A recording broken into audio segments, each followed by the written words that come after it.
Hi welcome to NKJ vlogs. ఈరోజు tasty very simple methi పప్పు ఎలా చేయాలో చూద్దాం. ఇక్కడ చూడండి, మెంతిపప్పు కావాల్సిన పదార్థాలు ఒకసారి నోట్ చేసుకోండి. నేను మళ్ళీ మీకు క్లియర్గా ఎక్స్ప్లెయిన్ చేస్తాను. చూసారా, అన్నీ చూసుకోండి ఒకసారి.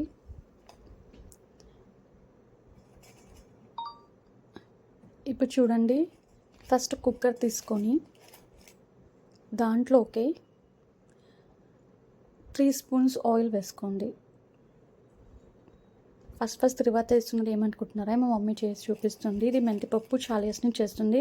చాలా టేస్టీగా ఈజీగా 5 మినిట్స్లో అయిపోతుంది. ఎవరైనా చేసి పెట్టచ్చు.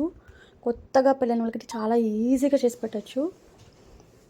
ఇప్పుడు చూడండి, కొంచెం కుక్కర్లో ఆయిల్ హీట్ అయ్యాక మన నెక్స్ట్ ప్రొసీజర్ మీకు చూపిస్తాను. ఇప్పుడు చూడండి, 1 స్పూన్ మెంతులు, 1 స్పూన్ జీలకర్ర అన్నీ వేసేసుకోండి. సిమ్లో పెట్టుకొని వేయించుకోండి. హైలో పెడితే మారుతుంది. ఇప్పుడు నెక్స్ట్ వచ్చేసి 1 బిగ్ ఆనియన్, కొంచెం కరివేపాకు అన్నీ వేసేసుకొని బాగా వేయించేసుకోండి.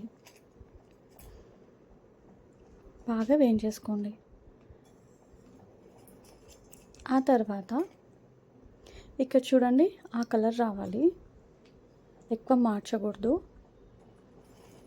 బాగా కలిపేసుకున్న తర్వాత నెక్స్ట్ వచ్చేసి ఇక్కడ చూడండి, ఒట్టి మిరపకాయలు వచ్చేసి మా మమ్మీ 12 వేస్తుంది. మీకు కావాలంటే తగ్గించి వేసుకోండి. ఇది ఒట్టి మిరపకాయలతో ఉంటేనే టేస్ట్ చాలా బాగుంటుంది. మా మమ్మీ స్టైల్లో మీకు చేసి చూపిస్తుంది. ఏమి వద్దు, దీనికి మామిడికాయ చట్నీ కాంబినేషన్ వేసుకొని తింటే సూపర్గా ఉంటుంది అసలు.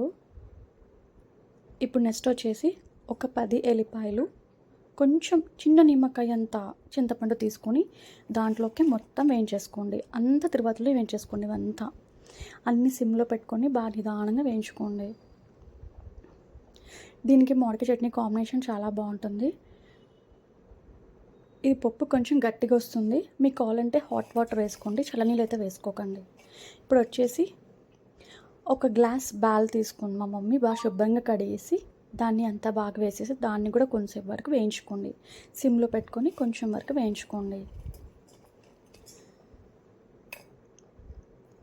వేయించేసుకున్నారా? ఇప్పుడు కొంచెం 1/2 స్పూన్ పసుపు వేసుకోండి. అది కూడా బాగా కలిపేసుకోండి. మెంతిపప్పు అంటేనే వేయించి చేసేది.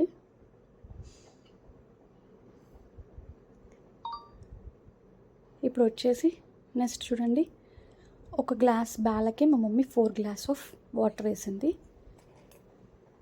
కొంచెం ఎక్కువ వేసుకోండి. ఈ పప్పు కొంచెం గట్టిగా ఉంటేనే చాలా బాగుంటుంది. మీకు చాలా గట్టిగా వచ్చింది అనుకుంటే కొంచెం హాట్ వాటర్ వేసుకోండి.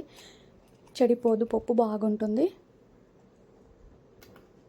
ఇప్పుడు బాగా వేసేసుకున్నాక మూత మూసేసుకొని 3 విజిల్స్ వచ్చే వరకు ఉడికిచ్చేసుకున్న తర్వాత మళ్ళీ మనం ఓపెన్ చేసి చూద్దాం ఎలా వచ్చిందో పప్పు.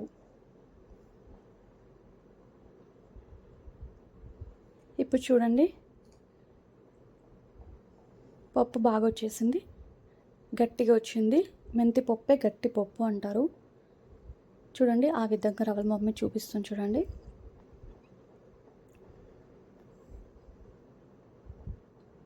ఇప్పుడు రాళ్ళుప్పు వేసుకొని బాగా పప్పు గుత్తి తీసుకొని బాగా రాముకోండి, మెత్తగా రాముకోండి బాగా. ఇప్పుడు చూడండి, ఈ విధంగా ఉండాలి పప్పు అంతా. ఇప్పుడు ఇంకేం లేదండి, దీన్ని సర్వింగ్ బౌల్లో సర్వ్ చేసేసుకోండి. ఛానల్ని సబ్స్క్రైబ్ చేసుకోండి.